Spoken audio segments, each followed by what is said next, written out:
بسم اللہ الرحمن الرحیم، السلام علیکم، welcome to my channel MSc Nadia.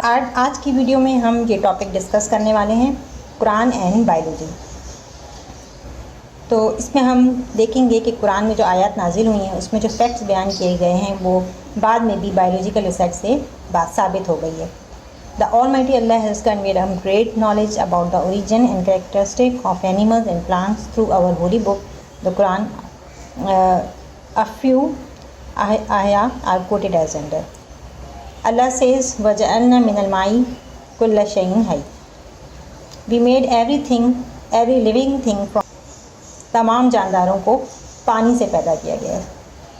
سورہ انبیاء میں یہ بیان کیا گیا ہے، اور بعد میں بایولوجیکل ریسرچ سے بھی یہ بات ثابت ہوئی ہے کہ انسانی باڈی میں یا جتنے بھی لیونگ آرگینزمس ہوتے ہیں ان کے اندر 70 to 90% جو ہے وہ واٹر ہوتا ہے ان کی باڈی میں۔ تو قرآن نے یہ 1400 سال پہلے ہی یہ بات بتا دی تھی، جسے بعد میں ریسرچ سے بھی سائنٹسٹ نے ثابت کیا۔ اس کے بعد ایک دوسری آیت ہے، وَاللَّهُ خَلَقَ كُلَّ دَابَّةٍ مِّن مَّاءٍ فَمِنْهُم مَّن يَمْشِي عَلَىٰ بَطْنِهِ وَمِنْهُم مَّن يَمْشِي عَلَىٰ رِجْلَيْنِ وَمِنْهُم مَّن يَمْشِي عَلَىٰ أَرْبَعٍ يَخْلُقُ اللَّهُ مَا يَشَاءُ إِنَّ اللَّهَ عَلَىٰ كُلِّ شَيْءٍ قَدِيرٌ. And Allah has created every animal from water.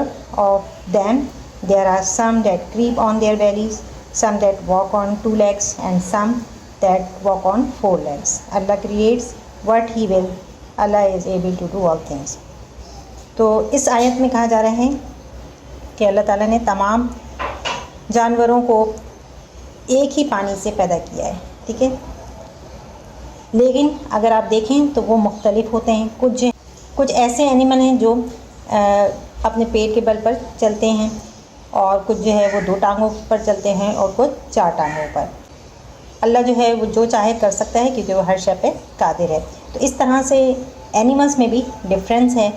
کچھ اینیمل ایسے ہوتے ہیں جو کریپ کرتے ہیں اپنی بیلیز کے بل پر، جیسے کہ اسنیکس کو آپ دیکھ لیں ان کی کوئی ٹانگ نہیں ہوتی۔ کچھ ایسے اینیمل ہیں جو 2 ٹانگوں پر چلتے ہیں، جیسے انسانوں کو لے لیں 2 ٹانگ پہ چلتے ہیں، کچھ جو ہیں وہ 4 پر، جیسے کہ آپ کیٹ کو دیکھ لیں یا لائن کو دیکھ لیں۔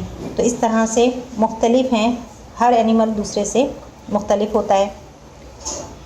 Here water is symbolized with the protoplasm as the basis of life, and the vital power of protoplasm seem to depend on the constant presence of water. اب یہاں پر کیا کہا جا رہا ہے کہ پانی سے بنایا، تو یہاں ریسرچ سے بھی ثابت ہوتا ہے کہ سیل میں سائٹوپلازم کے اندر جو فلوئڈ ہوتا ہے وہ پروٹوپلازم کہلاتا ہے، اور پروٹوپلازم جو ہے وہ پانی سے بنا ہوا ہوتا ہے۔ تو اگر آپ سیل کی بایولوجی آپ پڑھیں گے جب، تو آپ کو پتہ چلے گا کہ پروٹوپلازم جو ہے وہ پانی سے بنا ہوا ہوتا ہے، 90% پانی ہوتا ہے۔ تو اس طرح سے یہ بات بھی ثابت ہو گئی جو کہ قرآن نے 1400 سال پہلے بتائی تھی ہمیں کہ تمام جانوروں کو پانی سے پیدا کیا گیا ہے، تو بعد میں ریسرچ سے بھی یہ بات ثابت ہوئی۔ اس کے بعد ایک اور آیت ہے، And in the earth are neighboring tracts, vineyard and plug lands and date palms, like and unlike, which are watered with one water, and we have made some of them to excel others in fruits. Here is verily our portents for people who have sense. یہ ایک اور آیت ہے جس میں کہا جا رہا ہے کہ زمین پہ اللہ نے مختلف قسم کے فصلیں اگائیں، جیسے کہ انگور کے باغات ہیں، کھجور کے درخت ہیں، اور بعض مختلف فصلیں ہیں۔ سب کو ایک ہی پانی دیا جاتا ہے، کسان جو ہے وہ سب کو ایک ہی طرح کا پانی دیتا ہے، لیکن اگر آپ دیکھیں تو سارے جو ہیں پودے ایک جیسے نہیں ہوتے، بلکہ کچھ کے پھل دوسروں سے مختلف ہوتے ہیں، ٹھیک ہے۔ ایون ایک ہی پلانٹ کا جو ہے وہ مختلف ورائٹی بھی ہوتی ہے۔ اگر آپ دیکھیں آم کی آپ لے لیں تو کتنی قسمیں ہوتی ہیں، کس قدر اس کی اقسام ہیں، ورائٹی بہت ہے۔ تو یہ چیزیں جو ہیں وہ اللہ کی قدرت کو ثابت کرتی ہیں، اور اللہ کی قدرت کی طرف اشارہ کرتی ہیں ان لوگوں کے لیے جو کہ عقل رکھتے ہیں۔ تو یہ تھا چھوٹا سا ٹاپک، صرف 3 آیات ہیں اس میں۔ اس کے بعد ہے contribution of Muslim scientist. Contribution of Muslim scientists. Muslim scientists has played great role in the development of biological science.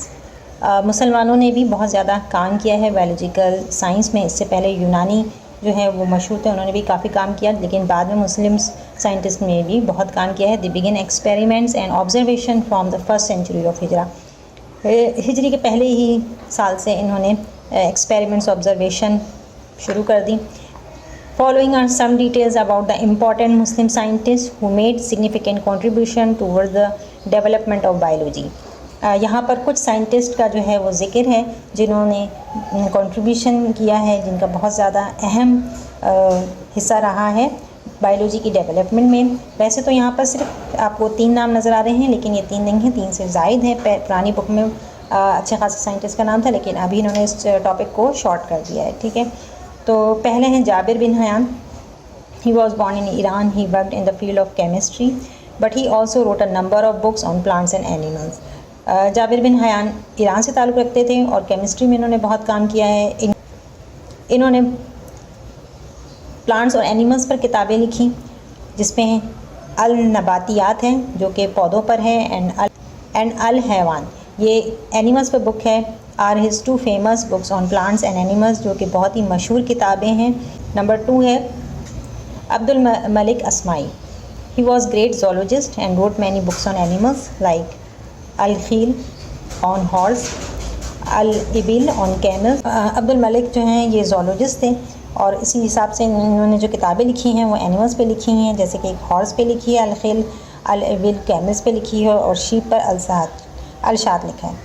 الوحوش on wild animals and الخلق الانسان on the different parts of human body and their functions. اور ایک کتاب انہوں نے human body کی functioning پر بھی لکھی ہے، جس کا نام ہے خلق الانسان.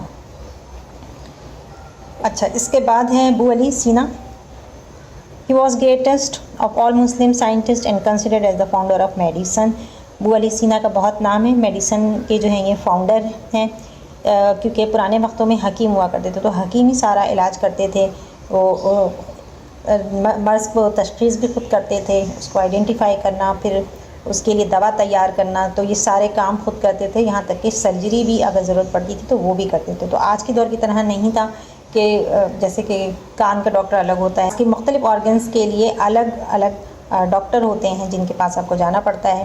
تو لیکن پرانے وقتوں میں حکیمی ہر باڈی آرگن کے بارے میں جانتے تھے اور اس کا علاج کرتے تھے. تو اس حساب سے دوائیں بھی وہ خود بناتے تھے اور سرجری بھی خود ہی کیا کرتے تھے. He is called as Avicenna in the west. اتنے مشہور تھے کہ ویسٹ میں ان کو ایویسینا کے نام سے یاد رکھا گیا ہے. He identified many disease like tuberculosis, meningitis and other such inflammations. انہوں نے ٹیوبرکلوسس، جس سے ٹی بی کہا جاتا ہے، ٹھیک ہے، اس میں لنگز جو ہیں وہ انفیکٹڈ ہوتے ہیں اور کھانسی ہوتی ہے، خطرناک بیماری ہوتی ہے اور ایک سے دوسرے کو لگ جاتی ہے. تو اس کو انہوں نے آئیڈینٹیفائی کیا، کیونکہ اس زمانے میں دوائیں نہیں تھیں اور وبا پھیل جایا کرتی تھی. تو اس طرح سے اس زمانے میں اس کی شناخت کرنا کوئی چھوٹا کارنامہ نہیں تھا، بلکہ ایک بہت بڑا کام تھا. اسی طرح میننجائٹس، اس میں یہ برین کی ایک بیماری ہوتی ہے جس میں انفلیمیشن ہو جاتا ہے. تو اسی طرح سے انہوں نے اس پر کام کیا. He also worked in the field of mathematics, astronomy, physics, paleontology and music.